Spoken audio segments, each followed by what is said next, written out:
Yeah, it works. Awesome. Okay, so here we go. So I plan to teach for maybe a half hour, and then we're going to do some exercises during the teaching, and then we'll have a half hour also for a group exercise in Germany. Okay, so let me go and share my screen now and show you. Let's see. Hold on just a minute.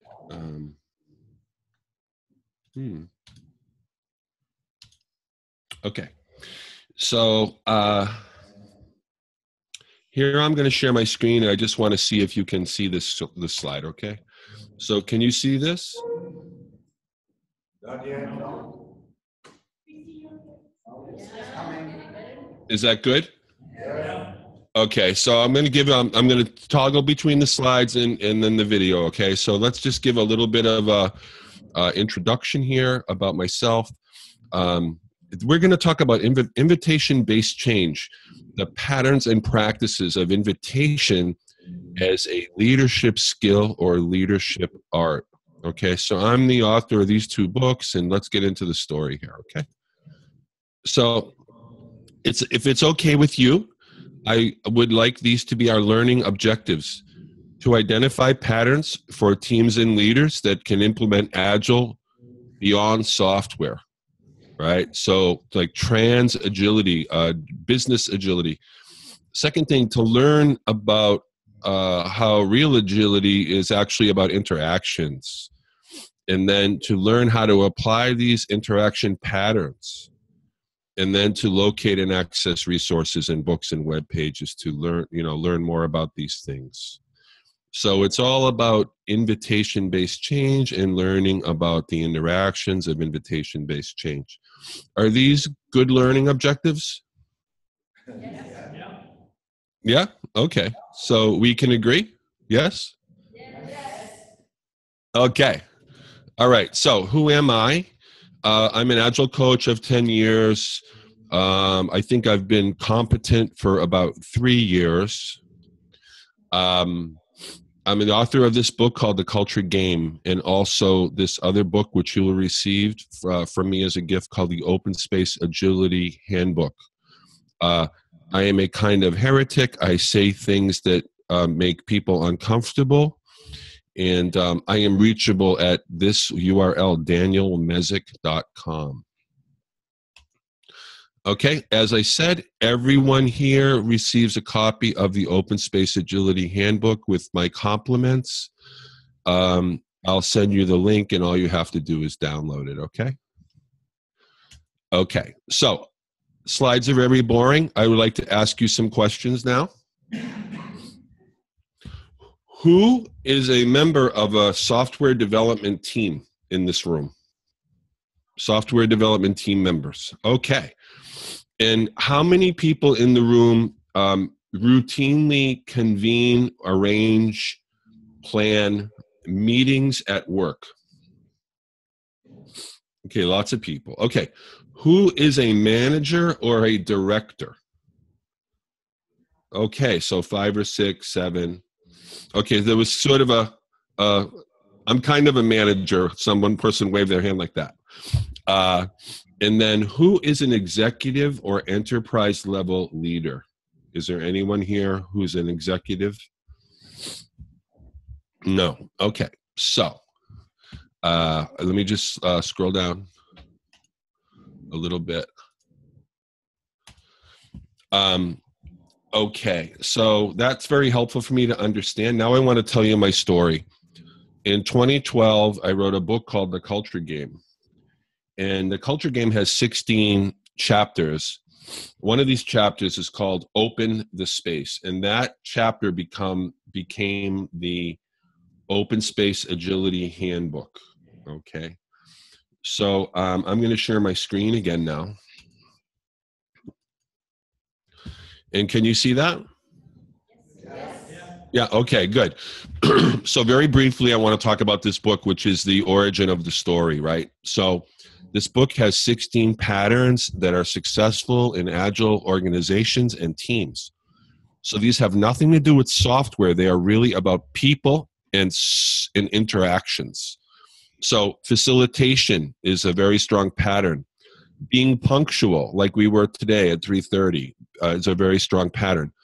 Open space is probably the best tool I know for getting a rapid and lasting organizational change. Something called protocoled or scripted interactions is very, very strong. Okay. Here's some other chapters. Being punctual, structuring your interactions, announcing your intent. Good teams are constantly announcing their intent, and so are good leaders. Leaders, you never have to guess what they plan to do. They always announce their intent. Chapter 13 is about gaming your meetings. So one of the things I want to introduce is the idea that meetings are actually games. So I want you to suspend your disbelief and just pretend for a minute that we are actually in a meeting right now and we are in fact playing a game, a meeting game. Okay, and then of course experimentation, managing visually, inspecting frequently. These are all agile ideas that can apply beyond software, and then getting coached. So this book shows these different patterns. And then what happened was this book had chapter 21, Open the Space. And that particular chapter became the Open Space Agility Handbook. So from the culture game, chapter 21, come this book. So I was invited to keynote the Global Scrum Gathering in Paris, France in 2013. And that's when I brought this book, and that's when this book first appeared. Okay, so that's my story. Okay, so now I want to discuss with you what is leadership and what is art, and that we maybe define our terms. Like we've mentioning leadership art. What is leadership art? To know leadership art, I must define leadership and define art. So now let's do this. Now, what's very, very interesting about this is that definitions are actually agreements. So if we can agree on the definition of art or the definition of leadership, we've made tremendous progress in our communication. So think about definitions as being small agreements that we hold. This is kind of an important concept. So now what I'd like to do is define the term invitation first, okay? So invitation, can you see that okay? Yeah.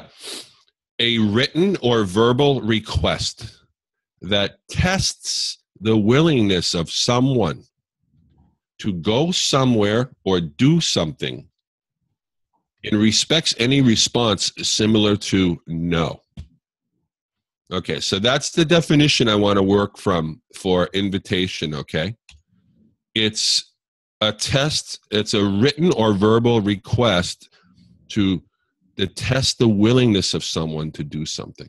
Is that fair? Can we use this? Yeah? Okay. Now, leadership, what's the definition of leadership? Let's pause on this for now and let's go to art. So we defined invitation. Now we're going to define art. So art, if you go to Google, art says it's the expression of human creative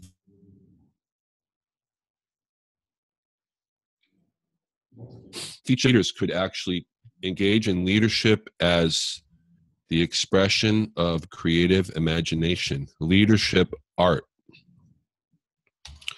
Okay, so now I would like to do an exercise with you. There are so many definitions of leadership. Here's what I'd like us to do. Turn to the person next to you. Ask them what leadership is.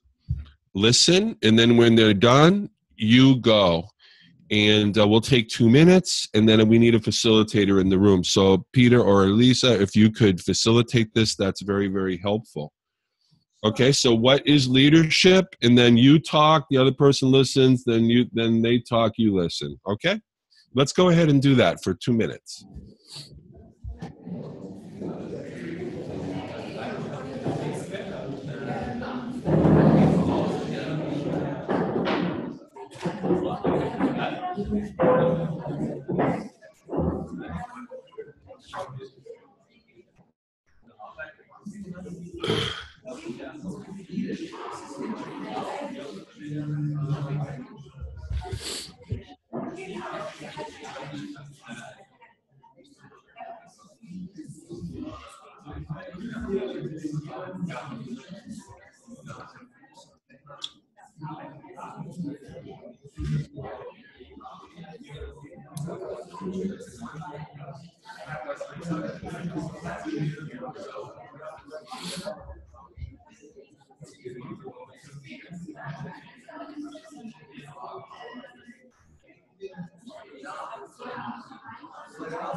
Okay, thank you. So this is an interesting conversation, yes? Yes. Yeah. So I wish now to offer you a definition that we may use for the remainder of this talk, okay? And I'm gonna go to a new slide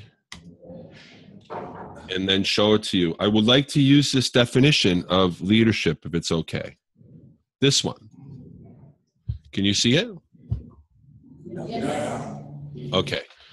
So let's define leadership as the act of helping or facilitating the formation and execution about decisions that affect the whole group.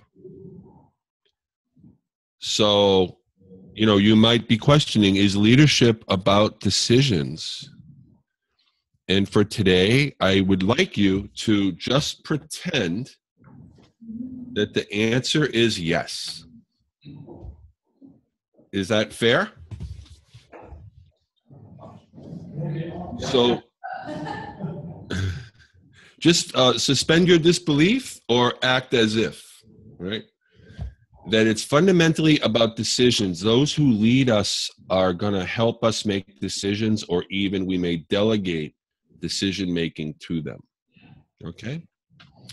So now let's talk a little bit more about engagement. So engagement, one of the things about getting good results in any kind of process change is that the people must be engaged. So the real question is, how can we capture the attention of the maximum number of people and bring them into the story? How can we bring them into not just participate, but to help to shape the story of the agile change, or whatever change it is? If the people are not engaged, if they do not want to, there's no change that's going to happen. We're making stuff up. If we don't engage the people, we're just going through the motions. But if the people are engaged, then so many good things can happen. So,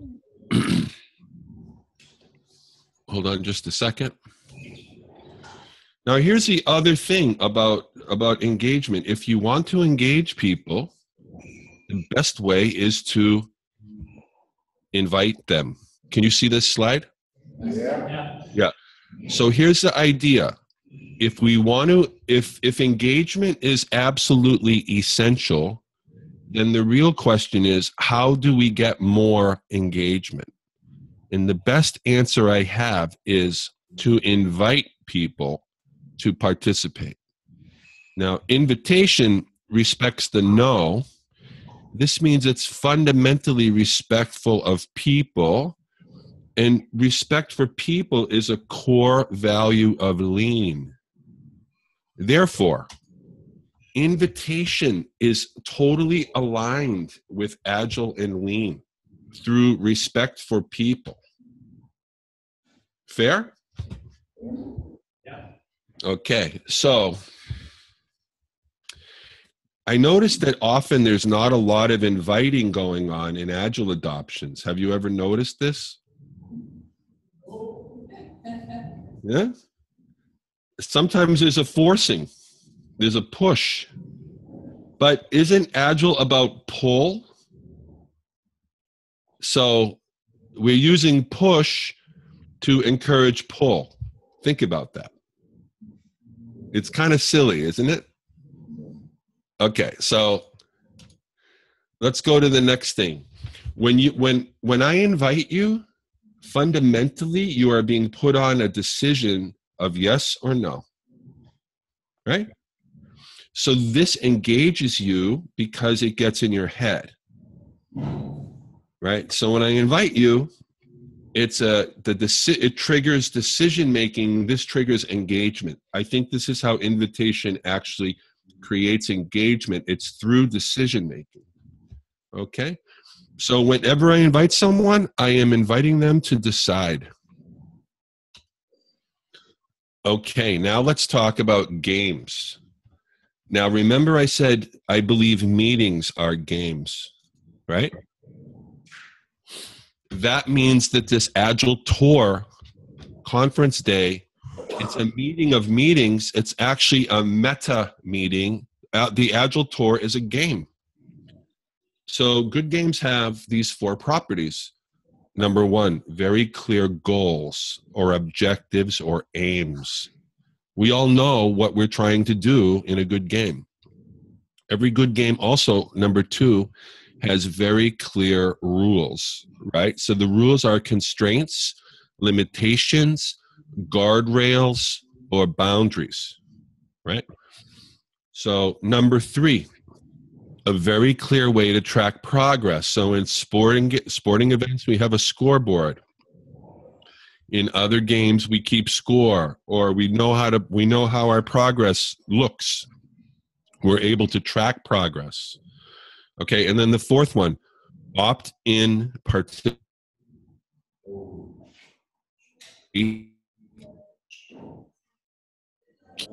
without your willing agreement. So all the good games share these properties.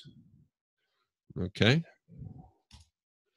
So this turns out to be very important. Now, it doesn't have to be very formal. So for example, if I invite you to dinner, I can define and clarify the goals, the rules, how we track progress, and create the opt-in participation very easily in English or in German. So here it is in English. Here I'm inviting you to dinner. Can you see the goal, the rules, and the progress tracking? It's all in there. Take a look. Just study this.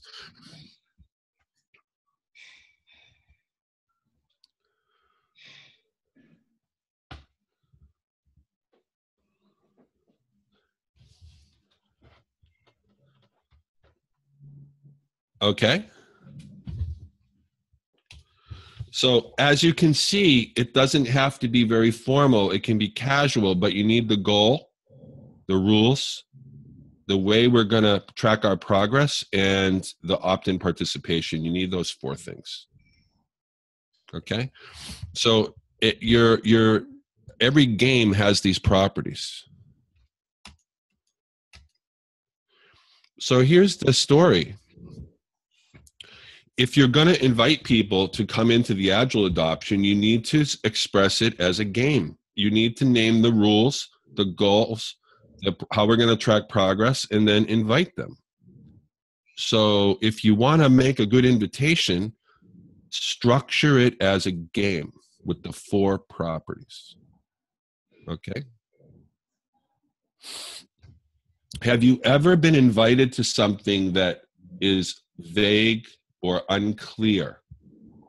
Like the person's inviting you, but you're like, what are they inviting me into? What?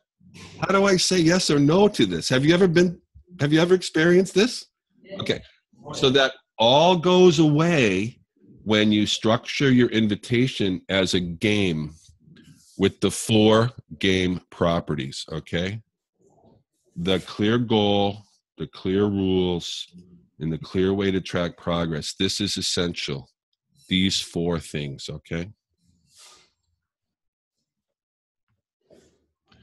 Okay. So now let's go a little further. Okay, so when you issue, games in general actually feel good because you have a sense of control, a sense of belonging, and a sense of progress. So let's talk about this for a minute. If you've ever been depressed or otherwise not happy, often it's because you have a low sense of control in your life, right? And also, you probably have a low sense of belonging. So you don't have membership, or you had membership, you don't have it now. Or you have less membership than you had before, less belonging. And third, you probably were not experiencing progress. So progress is something that everyone desires, longs for, and wishes for. Progress, to move from A to B, to experience movement, to experience progress is very, very important. So games deliver these 3 things: the sense of control, the sense of progress, and the sense of belonging, okay? So these are very, very important. So let's talk about control. When you invite someone to play a game, they are in control. They can say yes or no. Fair? Yeah? Okay, secondly, if you invite me to come and be at your meeting today, your Agile Tour, we know when it starts, we know when it ends, we know what the goal is, we know what the rules are. We all have membership in this agreement together about the Agile Tour. So this generates a sense of belonging that we are all here together. See that? So when you say yes to an invitation and you agree, you're actually a member of the story. You see that? And then lastly, the sense of progress. Okay, so every good game has a way to track progress. So good games deliver good feelings because they deliver control, a sense of belonging, and a sense of progress. So I would like to now take a question or 2 about this idea. Does anyone have a question about invitation, about games, and about how games deliver a sense of control, a sense of belonging, and a sense of progress? A question or 2, maybe? Okay. How do you hear me if I talk like this? Mm-hmm. How would you give the progress into the invitation? So we have an agenda, so we have a plan, so the goal is visible, but how can we introduce the progress? In a meeting, the best way to depict progress is through a task board or checking off the items. So think about progress as having 2 dimensions: through time and through task. So these are the two ways that we have movement, through time and through task. So putting the items that we're going to cover up on the board and checking them off is very, very useful. Or you could use a task board to manage visually, like a Kanban. And then progress through time is also very, very, this is something very interesting. Try this in a meeting. Take your iPad and put the clock on the iPad, and then put the iPad on a stand and put it on the table. A countdown timer that's counting down the time remaining, right? This is going to generate a feeling of progress as people notice the time expiring. So these are the two primary ways, through time and through task. Okay, is there more to your question? For me, that's fine, thank you. Good. Okay. Can I take another question?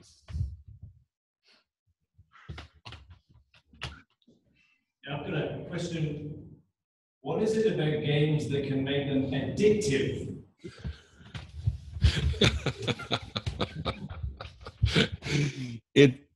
Well, I'm not sure, but I have a hypothesis. It's about the sense of control, the sense of belonging, and especially the sense of progress. So I have a hypothesis that we are all addicted to progress. And we are all also addicted to belonging. So for example, you all have belonging in the AgileTour. You all have membership. So there's an addictive quality to being a member of a group. And also this issue of control. We talk about control freaks. We talk about people who are very controlling. How many people here have children? Yeah. So children, when they get to be about 2, they discover the word no. Right? So this is a control thing. They realize, here's what happens. When they get to be 2 or 2.5, they realize they have options. So they say no, they are exercising control. At 2 years old, you can see it. Everyone, to feel good, to feel whole, you need to sense that you have some control over your environment, that you know what's going to happen to you. So I think that it has a lot to do with those 3 properties: control, belonging, and progress. Very addictive. So we are like junkies for progress. Can I answer more? Do you have a follow-up question? Okay, I want to say one more thing. Have you ever been in a meeting that's really bad? Yeah. Here's why. It's because it's not a good game. It's a bad game. It's a crappy game. Not fun to play. Fuzzy goal. Unclear rules. No way to track progress. And here's the other one. Most meetings at work, you have to attend them. It's not optional. Right? So I have a question. Is anyone here against their will? Did your boss send you, or someone in authority over you send you and say you must attend AgileTour or else? No? Okay, so maybe that's why it's fun, because you're choosing something. Yeah. Okay, so as an experiment, I want you to go to work and I want you to take one of your meetings and make it optional to attend. Tell them if you don't want to attend, you don't have to. Just try it. I don't want to ruin it for you. It's very interesting. The results are very interesting. Do the experiment. Okay? Okay. All right, so now let's go a little further. Okay. So maybe the idea of invitation, the concept of invitation, the art of invitation, maybe this is the most important leadership skill to develop in the 21st century. How to invite instead of forcing. Why don't we invite and see what happens? So this is a very subtle thing that has a lot to do with authority and the exercise of authority.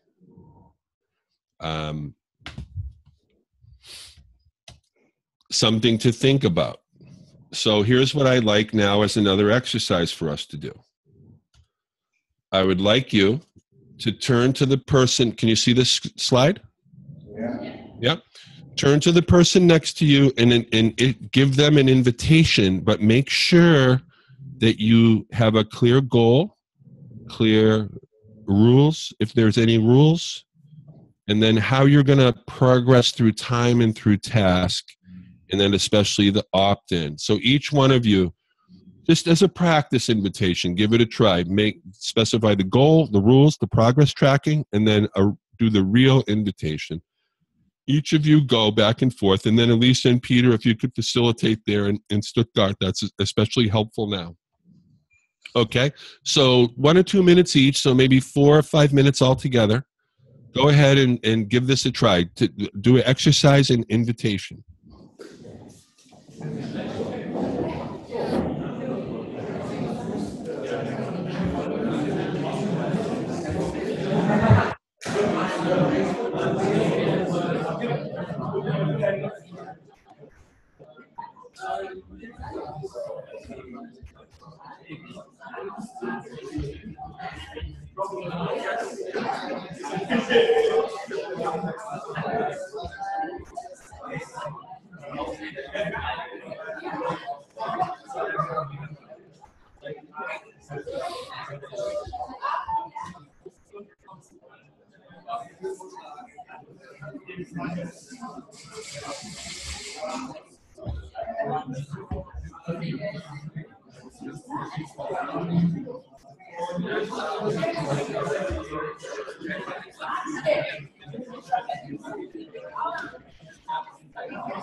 Okay. Okay, so isn't inviting fun? Yeah? Now, sometimes we invite people and we want them so bad to say yes, right? We just want them to say yes so bad. We just want to grab them and make them say yes, right? But that's not a real invitation. A real invitation, you don't chase them if they say no, okay? And sometimes they say nothing. They don't say yes, they don't say no. That is a no. Right? Yeah. Yeah. Okay, so let's go a little further now.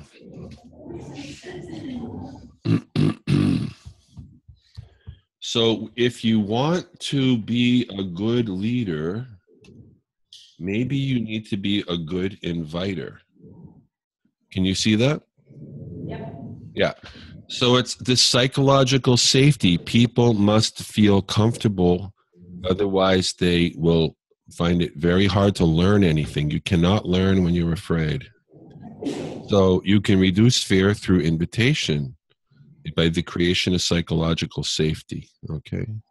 Now, in Agile adoptions, we usually use push. We use push to implement pull. Pull systems like Scrum or Kanban, we are pushing the idea of pull. This is a seriously flawed idea. I think that this is the reason why Agile adoptions fail, because the lack of invitation reduces engagement, which leads to nothing good. So leadership needs to bring people into the new story. When we think about Agile adoptions, we're going to create a new story, but it's not written yet. Those of you that have studied open space know what I'm talking about. When you bring people into an open space, you invite them, there's an invitation, but you don't tell the whole story in the invitation, you leave it open. This is what we need to do when we bring Agile into a company, because we create resistance through push. Push creates resistance. Show of hands, everyone who enjoys being pushed around by other people, show of hands. There's nobody with their hand up, see? Okay, so let's stop pushing people around and let's pull them through the invitation, okay? All right.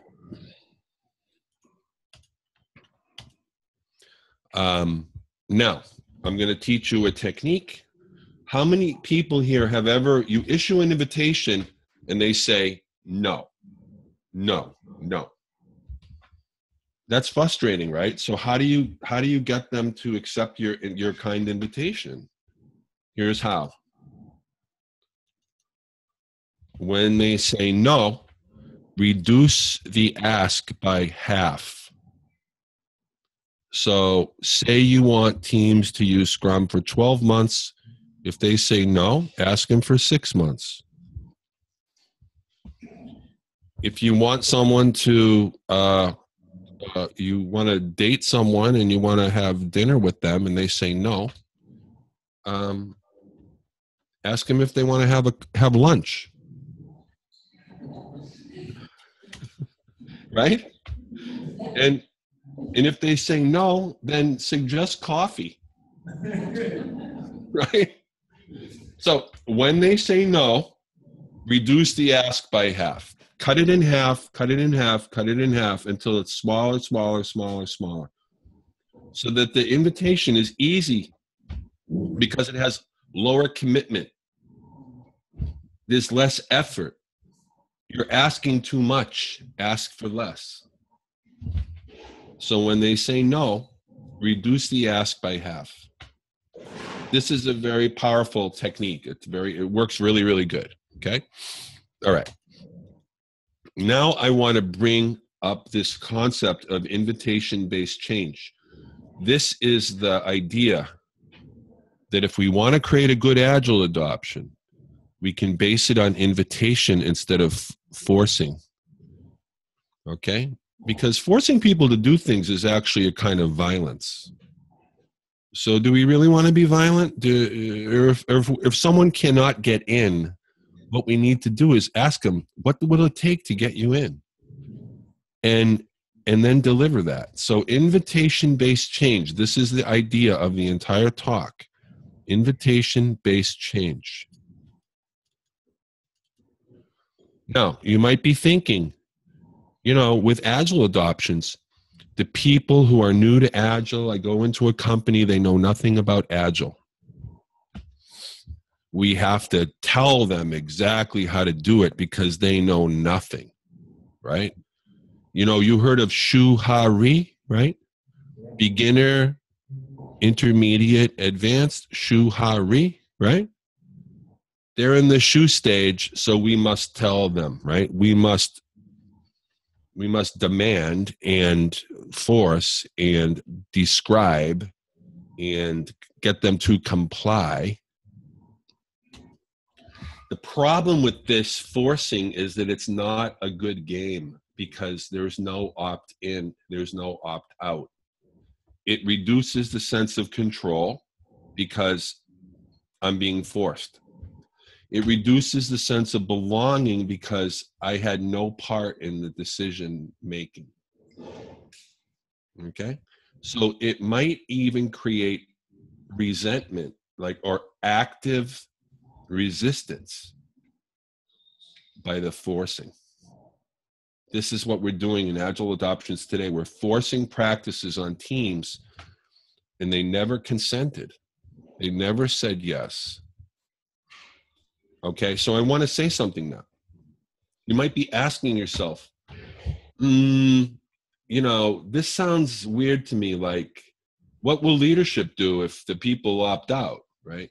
No. Leadership sets up two definitions. Number one, the direction we're moving in. It's important for leaders to name direction. That's their job. Number two, they need to describe the constraints or the limits or the rules of that going in that direction. Okay, so this is what leaders do in open space agility. Okay, in open space agility, the leaders name two things. They name the direction and the constraints or guardrails. So in open space agility, leaders specify the direction as continuous improvement. That's the direction we're moving. And Agile is a kind of vehicle or something to get us there. And then the guardrails, the 12 Agile Manifesto principles in open space agility, these are the constraints. The teams can use any practice when they get started, but they must honor the 12 Agile principles. Otherwise, there's trouble, right? So, I have a question. Okay, let me come back. Yes, your question, please. The term direction. In the exercise we did for a couple minutes ago, and we discussed what leadership is. We came up with the intention to a goal, and we set the goal the leader gives a goal for the team, and you can name it as a direction. It's not the same. The goal means there is an end, and direction there is no end. How do you feel with the term goal versus direction? Yes, goal. The direction is the goal. That's right. In a well-formed game, the direction that the formally authorized leaders tell us we're going, and like that's a journey. That's the goal. So it's the same thing. Direction equals goal. Okay. Yep. And then number two, the guardrails or the limits, the 12 Agile Manifesto principles, those are part of the rules. Okay? Okay. Do you have a follow-up question? Or a second question? Yes? Direction are the 12 principles. I communicate that to my people. Those 12 Agile Manifesto principles, if we're not teaching those as coaches, we're not doing our job, because the entire everything that follows, all the practices sit on top of the principles. Principles on the bottom, and then practices. But the practices are, the why behind the practices is the principles. We must teach those principles. But we don't invite them to the principles. That's... Oh no. I would totally invite them to the principles as well. In fact, how many people here coach Agile? Coaches. Okay, a lot of coaches. Okay. I want you to issue an invitation to the formally authorized leaders to participate in some experiential learning about the principles, and make it an invitation meeting that's like an hour or 2 hours long. I call it the A1 meeting, and Elisa knows this meeting because we discussed it in Berlin last week, and she can explain it to you. But you invite the leaders in. If the leaders don't want to learn about Agile principles, your work is probably done there. You probably won't get very much progress with that group if those leaders are unwilling to learn the very thing that they expect others to do. Make sense? Yeah. Okay. So let's go a little bit further. Okay. So now let's discuss open space agility. So you can go to openspaceagility.com to learn about this. This is open space agility. This is the diagram. So this is time moving from left to right. Okay. And what we do is we create an iteration at the enterprise level where we invite everyone to an open space meeting of at least one day. Okay. Where we kick off the Agile adoption. And then for 45 to 100 days, the teams experiment with Agile practices, and then we do a retrospective at the enterprise level, not on the products, but rather on the process of change, right? We do a retrospective. So this is one big enterprise-wide iteration. It's very important. It's bounded by two open spaces, the beginning one, which we call OST1, and the second one called OST2. And this creates a structure where we can make sense of the change together.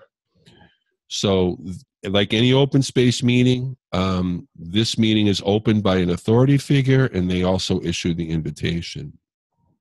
Okay, so there's much more to this, but the key thing is that we start an open space, we have a period of experience, and then we end an open space, and then that chapter is over, and then we might go again.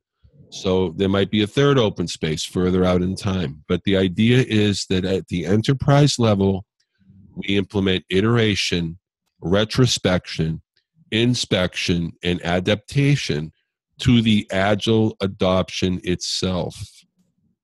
Okay. So I want to pause long enough just to take a question or two. There might be a question about that whole idea. Enterprise-wide iteration on the process of changing. Why aren't we doing this today? How about, here's a show of hands. How many people have ever been in a meeting where the whole group came to discuss and answer the question, how's it going with our Agile adoption? Okay, there's two. I see 2 hands up. Okay, but there's 30 people in the room. That's 2 out of 30. 2 over 30. It's like 7%. It's a very small minority. You see, this is, so imagine a world where we were continuously inspecting the Agile adoption to make sure we're getting what we want out of it. This is implementing Agile in an Agile way. This is the essence of open space agility, okay? That's the whole point. Can you see my screen there? Yeah? Okay, so now let's look at this.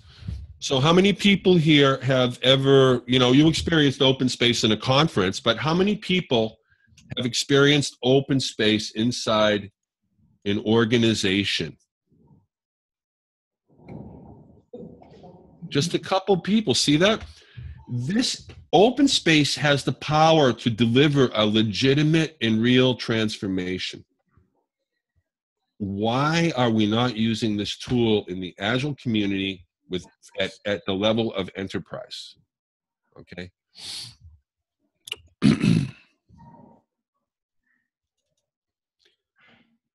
Okay, so open space agility includes these elements. It starts with an invitation. It ends with an invitation. In between, teams do experiments, and then the authorized leaders support these experiments, because at the core of Agile is experimentation, right? So that's the whole idea. It's iteration, it's retrospection, it's pull, it's invitation, it's done in increments. Okay, so to implement the Agile adoption in an Agile way, that is the essence of open space agility. Okay, it creates a container and a structure. Everything has a beginning, a middle, and an end. So it's predictable and reliable. Predictability and reliability are inputs into trust. You can't trust someone who's not predictable or reliable. Okay? So we're creating a safe space for the Agile adoption to take root. Now, here's one problem with open space agility. I want to just say it right now. You're teaching them to not be dependent on you. Don't be dependent on me. Be dependent on you. That's what you're teaching them, that they have to take it and customize and tailor their Agile journey and experience. They have to own this. Otherwise, once we leave as coaches, that everything falls apart. Okay? So I want to go a little bit further with the slides. And then let's take a look at this one. So here's what a big open space looks like. This is maybe 100, 125 people inside an organization.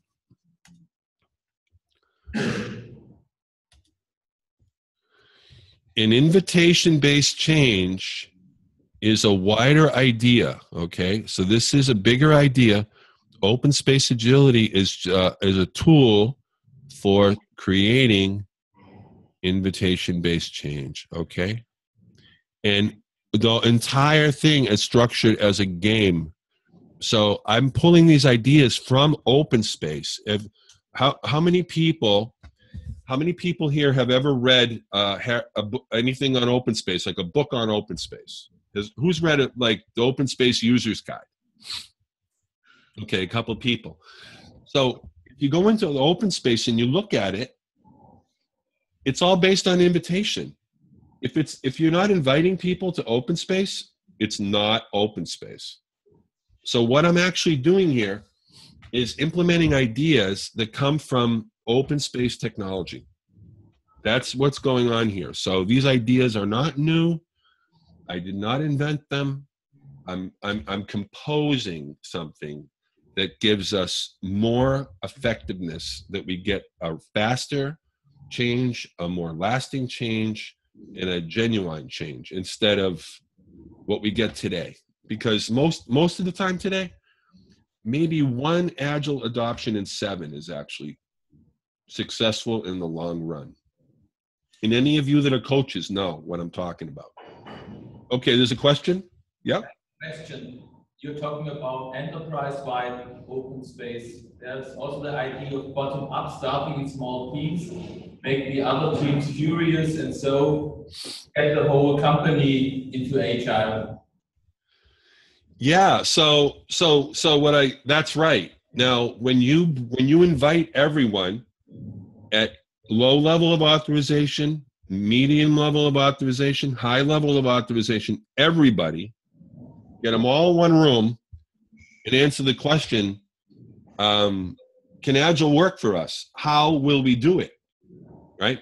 This is going to answer all these questions that you bring up. Like, how do we start? Do we start small? Do we start medium? Do we start large? You can test the willingness of the entire organization to change by inviting them to open space to discuss changing. Fair? Okay, so if I don't do it, I might fail, you think?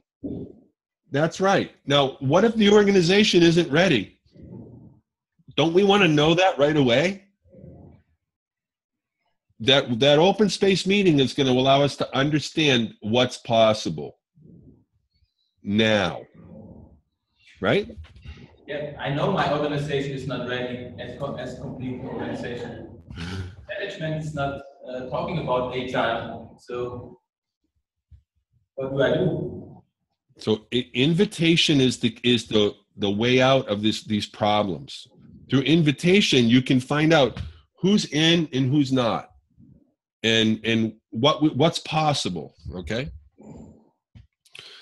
Thank you for your question. Do you have a follow-up or a second question? I have a question. Yes, in the back. How do you think this kind of thing is well prepared in open space? Because I think at least everybody needs to know about maybe the principles, maybe the Agile Manifesto in order to be prepared for those. Yes. Meeting. So what I would do is I would create some training for around the Agile Manifesto principles, a little bit about Scrum, and just say, hey, there's only 10 seats. So the first 10 people who sign up for this are gonna get the training, then that's it. So make the training itself based on invitation. Now only the willing people are coming to the training. These are the people that are gonna bring the change forward in the organization. They're the willing people. But yeah, we need to train them. So we have a context and we have a language and we know the subject, right? That's important.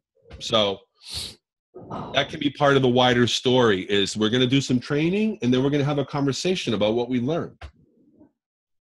Fair? Yeah. Okay. Do you have a second question I can answer? Thank you. No? Okay. Okay, so I want to give you one more technique. I'm going to go to the share my screen again. Can you see this slide? Okay. So I said this before. This is a kind of hack or a leadership hack. I want you to experiment with invitation by making your meeting optional. At least one meeting this week. Tell your people. If you don't if you're not passionate about the topic, if the goal doesn't concern you, if you're not really that interested, if your energy is low, please do not attend. Only come to the meeting if it really, really interests you. And watch what happens. I think you might be very surprised at the results of this experiment, okay? Okay, so we're almost at the end now of the discussion portion. I want to show you now some resources and links. And again, Elisa has these slides. The organizers have these slides, and they will share these slides with you with all these links, okay? So you have these slides. Okay, first of all, Martin Fowler, everyone, you might be familiar with Martin Fowler. He is a signatory of the Agile Manifesto, okay?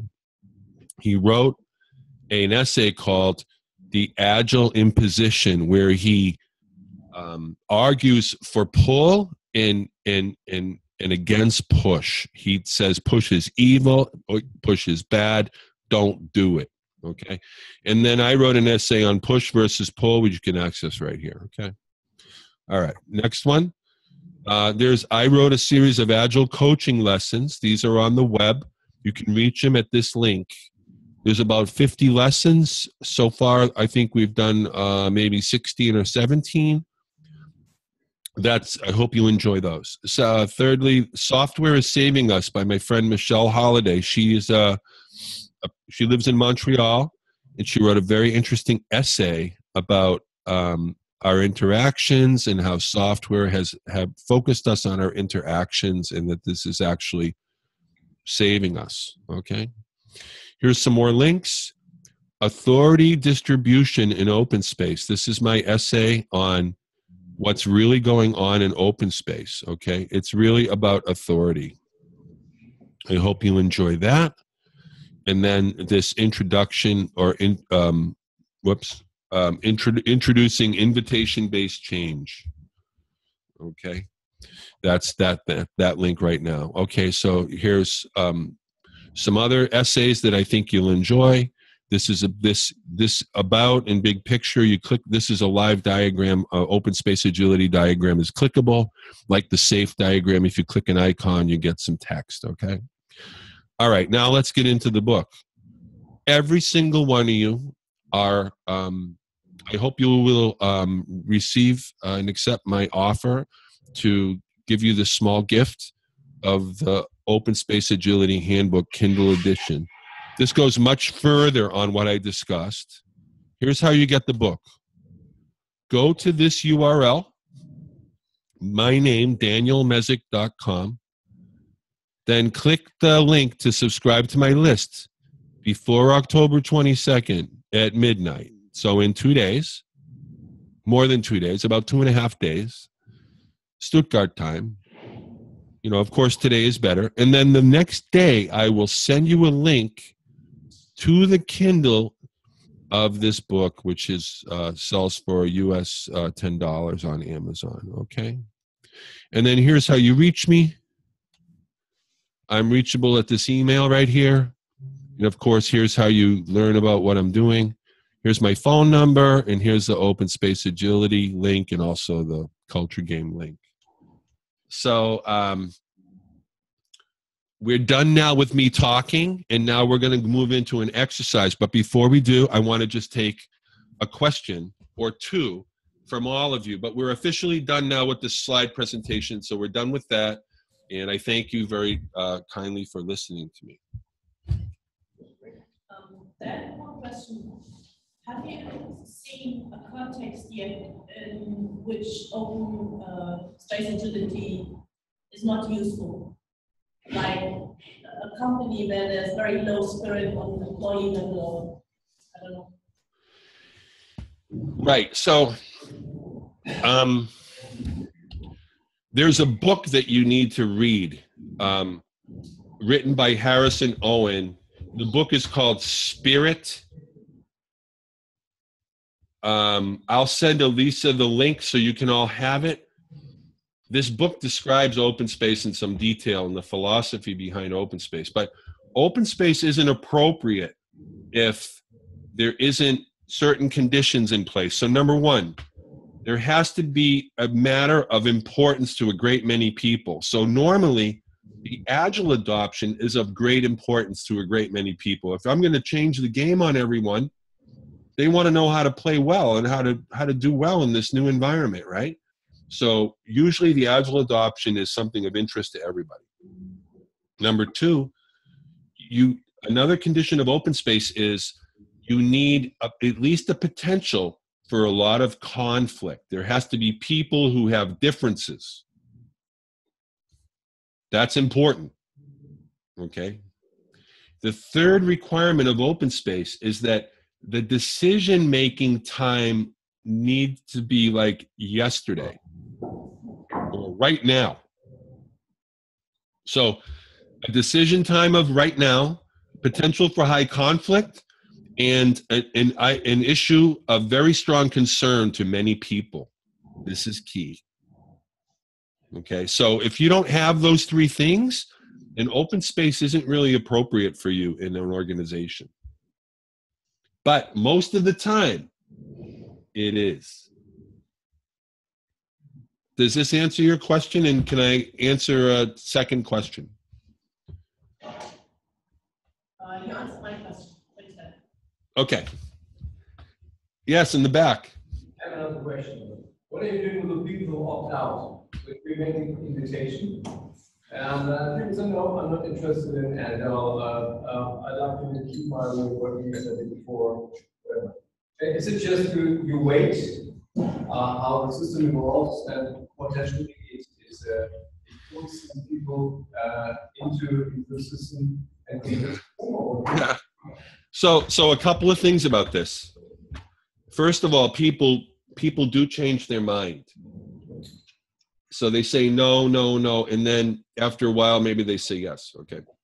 And if they say no, the best idea is to reduce the ask by half, right? Okay, that's number one.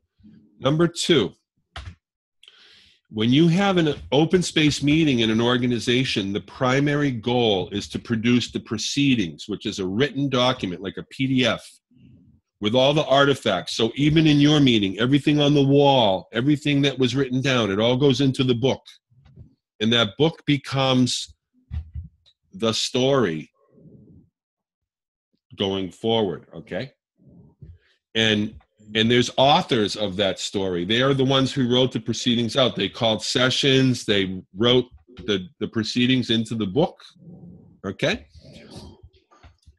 Some of us are going to feel like if I don't participate soon, I might not actually be a character in the story or an author of the story. In other words, once it gets going and people show up and they participate and they bring the story forward into the future, those spots are taken. In a sense, those leadership spots are now occupied.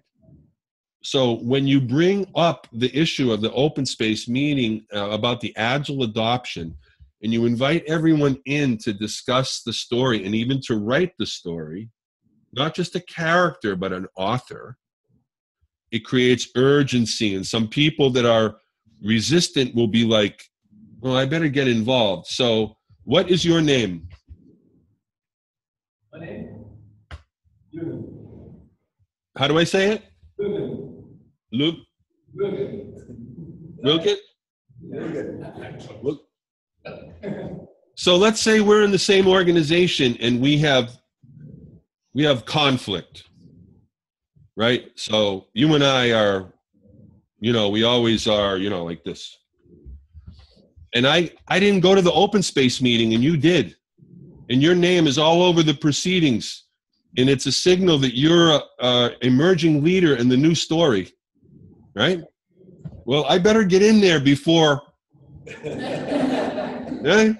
So this also happens, but there's no forcing. It's all emergent. It's all organic. It's all the way it's supposed to be, right? So it's like the late majority is moving when the early majority is starting to. Yeah. So the train is leaving the station. Are you on it? Right? Can I take another question? No? Okay, so let's do the exercise. I want to now show you a game we're going to play for maybe, I don't know, 20 minutes or something. And Elisa has experience with this game. And it's a lot of fun. And it's called The Debate. The Debate. So let's go look at the debate. Here is the game. And we're going to break up into two big groups. On one side will be all the people that are for, and we'll just count people off. So just all count. So the even people with even numbers go to the right side of the room. People with odd numbers go to the left side, and then the left side are the inviters, and the right side are the mandators, and they are going to argue for a mandate or invitation in a debate. So we spend about 5 minutes and then send two people to the front of the room. And then in part one, 2 people from each group go to the front. So there's teams of 2 mandators, 2 inviters. And then each team has a brief opening remarks. And then they debate for 7 minutes. And then in part 2, if you are on the mandating team and there's someone in the debate that's on your team, you can touch their shoulder and tap them on the shoulder, and then they need to get up. They'll get out of that seat. They'll give you the microphone, and then you're in the debate. And you can do that at any time. You can basically tap out a team member who's in the debate, and then you can sit down and be in the debate. Okay? And then in part 3, anyone can tap out anyone. So if you're on the inviting team and you want to argue mandate, you can tap out a mandator. If you're on the mandate team and you want to argue for invitation, you can go and tap on the shoulder of one of the 2 people up front, and then you get the seat, you get the microphone, and you get to talk about it. So this is great fun. It requires facilitation, and I believe Elisa and some of her team will now facilitate this. So let's go ahead and do this exercise. We'll take like 20 minutes, and Elisa and her team, Peter, will walk us through this, okay? So Peter and Elisa, if you want to take it away. Sure. Yeah, maybe.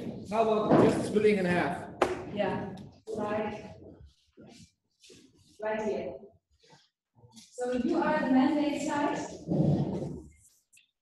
You are the other side. The volunteer side.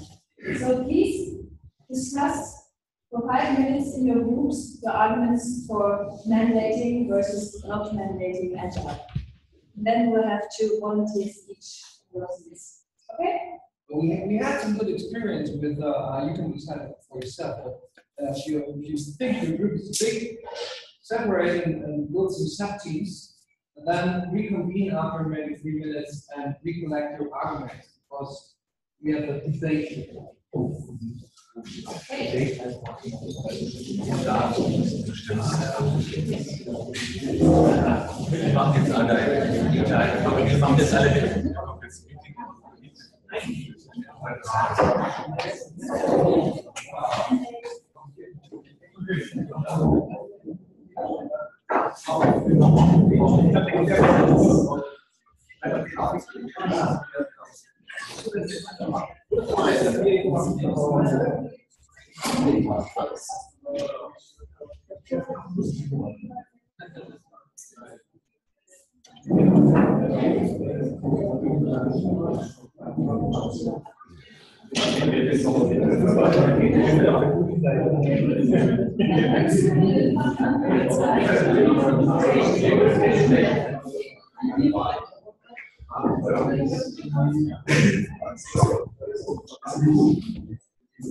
minutes left.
Okay, 30 seconds left. Get ready in 13 seconds.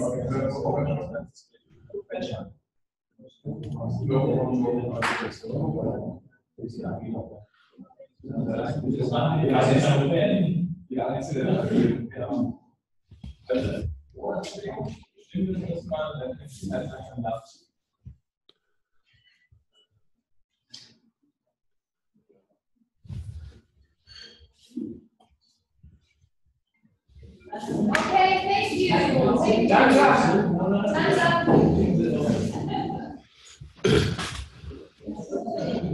Thank you.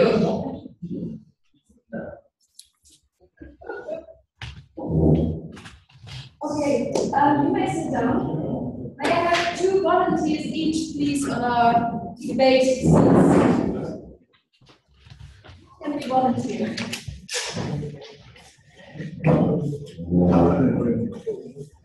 Jean-Pierre.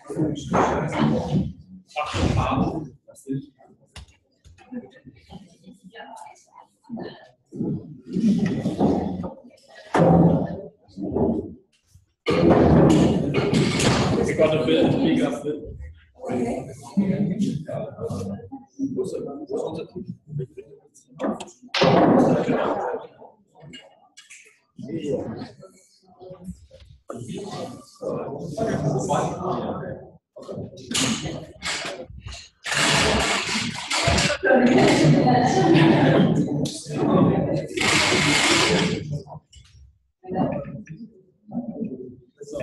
Okay. We're starting on the inviting side. You have to invite them. Wir können sie ja stellen, auf den Eingang.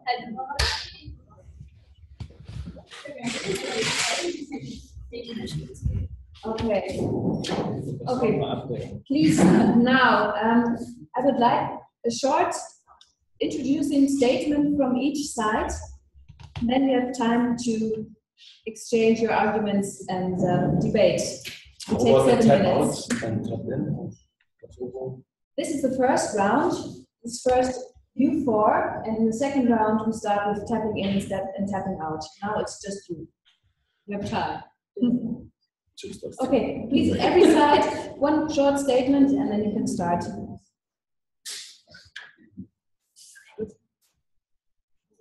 What sort of a statement do you want? Like basic statement. Like, yeah, eine Zusammenfassung, ein Statement, dein Motto. So our motto is, we want change and we want it now. Thank you. Gorgeous. And we want pull instead of push. Okay. So what are your arguments? Our arguments are, we can force people in here and it will go faster when we do that. We've got our schedule, we've got our plan, and we'll be finished in 6 months.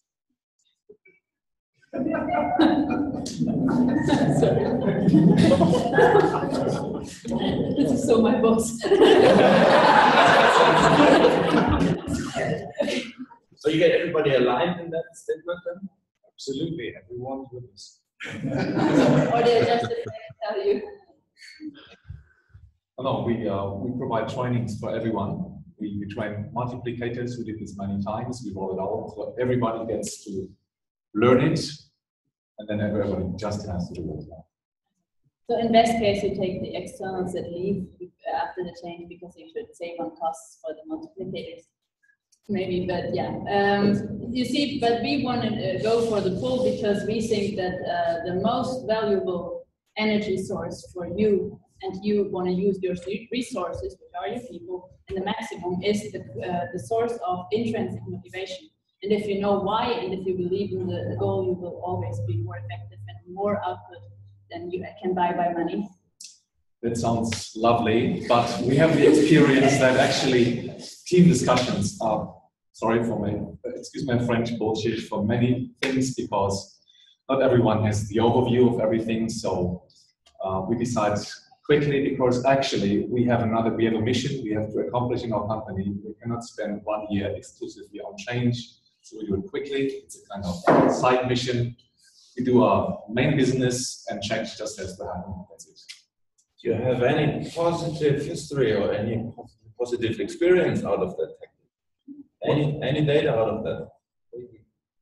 Oh, it worked the last 50 times. Yeah. Well, we rolled out, for example, how to use our sign-in system, the IT, and it worked perfectly. And we rolled out trainings, multiplicators, and then we kind of also have some controllers who will check if really everybody is doing the agile thing in the future. And so you're currently actually in a really good situation. Everybody's working already. So why are you trying to go for agile then? Well, our competitors are doing this as well, so we need to stay in this game, and that's why we're going with this. So what is your expectation for Agile? What will it change for you? What will it make better or worse, or what's your we need to be faster, we need to be more creative, more adaptive.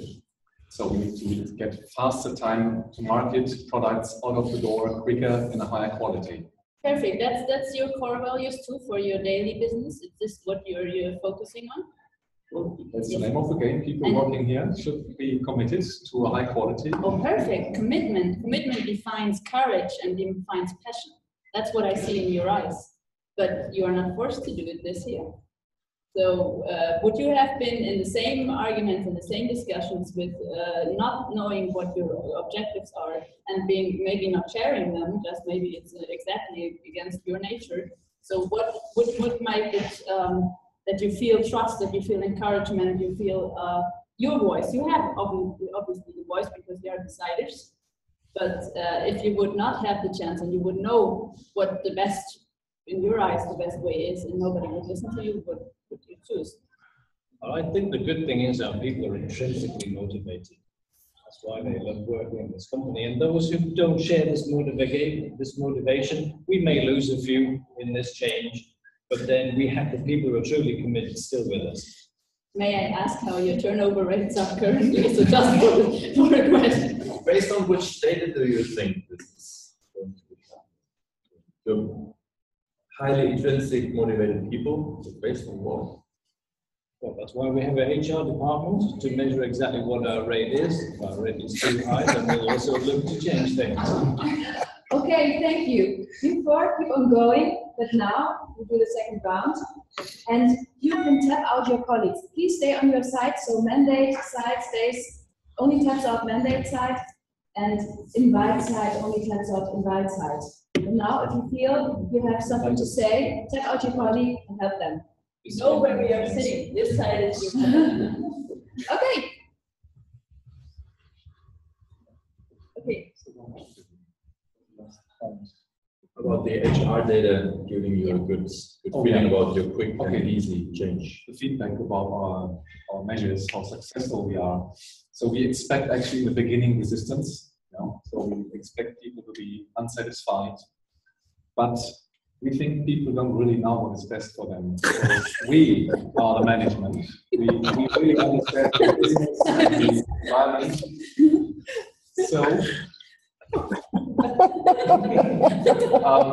Okay, now she gets to speak now. She gets to speak directly right now. Okay. So, you know, the most problems that occur on the working level, and they can only be solved by the people on the working level because they know where the pain really is. So how can you possibly predict what our problems are? Now, if we invite those people having the knowledge, carrying it with them, they can solve what is closest to their heart. They will burn for going for a solution. And we'll go away in no time.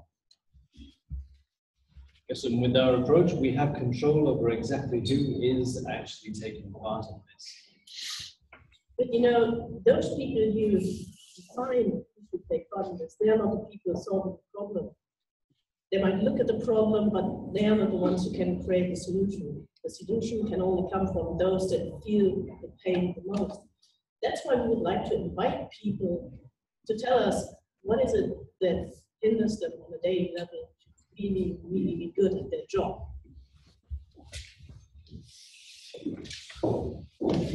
Yes, we invite all people at the same time, and we rush into the group, and they have also, they see our commitment from the management side, that we are behind this initiative, and also these people who are feeling they want to be the initiatives, the driving force behind this change, can refer to us as management and say they are behind us, we do the right things, and we want to help them and bring all people at the same point in time to stop this transformation. Well, I have a question. The only reason why you want to do it first is because of the time schedule, right? So the only benefit you now say why you're pushing is that you do it in a quick time. So if we would say, most of us would say, no, we want to go agile, we only want to do the other way around, right? We want to get people into it. Right. So why would you not try to experiment first to basically invite the people, make a good example, show them that agility will help everybody, and give this as a good example. And you only has that time is your reason. There's nothing else as a reason. Yeah, it's of course why this slow down the transformation process. We have a longer transformation process, and we have two ways. We have the agile people and the traditional people, and they work. They can't work really in sync, so they have some problems. How do you have proof they can work in sync? You have never tried a hybrid model, did you? No. So how can you say they can't work in parallel? Yeah, but they can, but it costs more what is the time. for it? Of course. So you asked if there is a hybrid model for working with traditional people and for agile people. I can prove is the first question in every Scrum training began. How do we match the old world with the new world? How can they work together? And we're always struggling. And okay, you've got the short sprints, you've got the long release cycles. How do you match these together? And it's always a problem. But that means you have all your team working on one single product. Yeah. After all your teams working on one single we have product. one product in our company. The only one product in your company? It's your company. It's right. It's actually trying to encourage self-organization, people standing in for what they say, deciding how they're going to tackle things, and you're forcing them into it. No, we're also forcing these people who are leaders for this change, but we'll also say to all people in the company that we are committed for this change, and that will help these early adopters, and that will help to force the transformation. You have early adopters? Yes. So how would you then do the concept? You force the early adopters, you point them which ones that they are, or you let them voluntarily get the first ones who would like to join, go into it. Okay, thank you. Anyway. Thank you. Now you go on, but everybody can tap out everybody. So you can choose which side you want to argue for. Very nice. So, Elisa, I have one suggestion. Yeah. And the suggestion is have everyone come in and stand in a semicircle around the four chairs, like bring everyone in very tight into the activity now, this last segment. So the early adopters, we got anyway, they're on our side, but we need to get the other group because they don't know if it is not for us, and we need to get them on board as fast as possible because they are slowing us down. Right. We have to force them, and we have support our management who say you need to do it. There are lots of studies that are saying you will get their bodies, but you will not actually get their brains.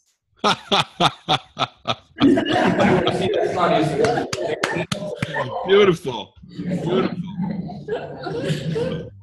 We have a strong organization, and we are working in several teams, sub-teams, and these structures that we have started with one training with all the people, and our structures are good enough just to end that.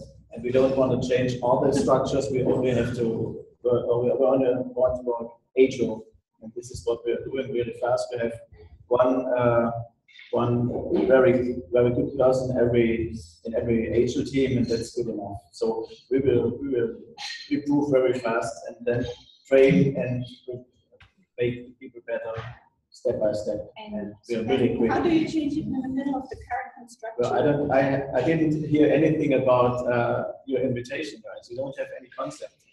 So you have to give us some ideas that are better than our ideas, because we have probably 80 questions, 80% questions, and we don't hear anything about your concept. So it would be better to just give us some ideas. No, that's what I'm saying. Right. How about you just starting off with the concept, then you get the invitation to the people and ask who would like to join. We will define the early adopters, but you let them decide who are the early adopters and don't force them to be the group.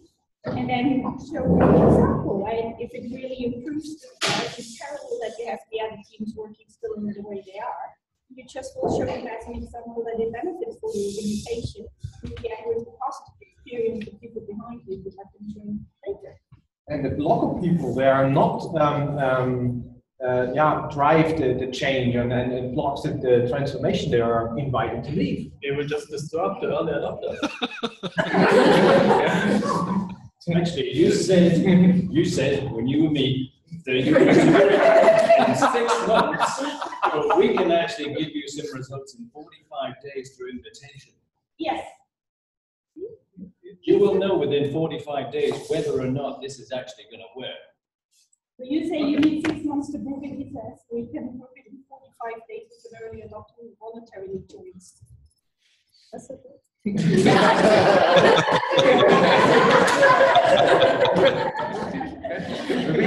can force the people in 1 hour by writing an email to everybody and force them to join the transformation process. And but you only force them to join the transformation. Yeah, you don't force the transformation as such.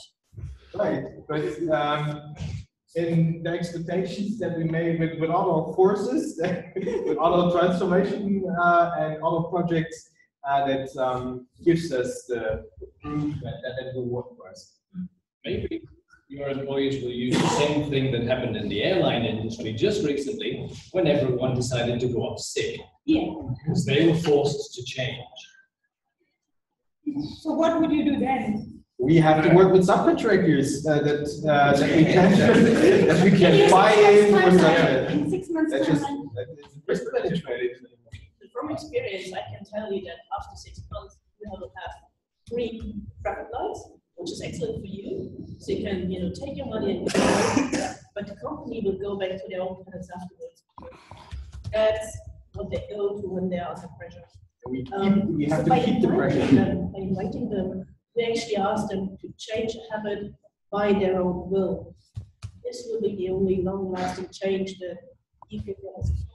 Plus, you will change where it hurts most, which means you will succeed very quickly, very early. I have a very good example, and I'm pretty sure from my experience with you that you will understand. Your doctor tells you to stop drinking and smoking.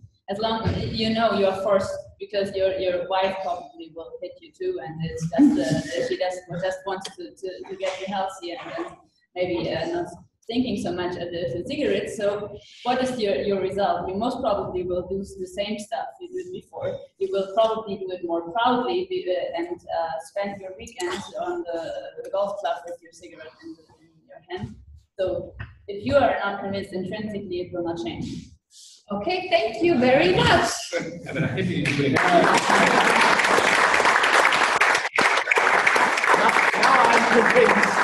Now I'm convinced that invitation is the better way to transform the organization. Command and control. Yeah.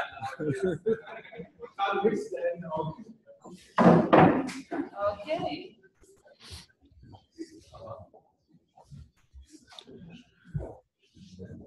Okay, so now we're at the end of the end, right?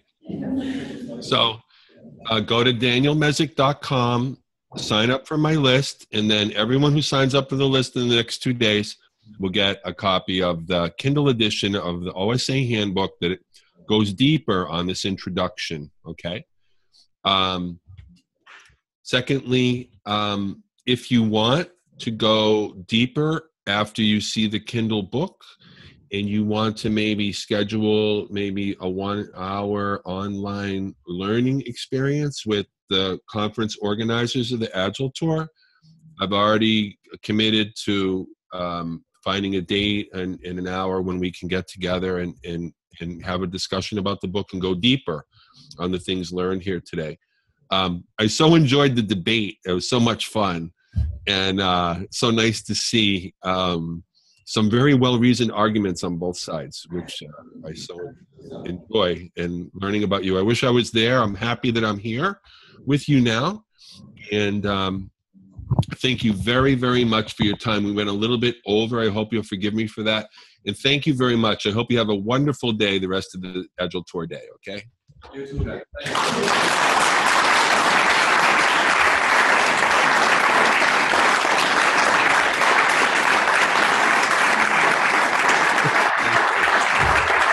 Very kind.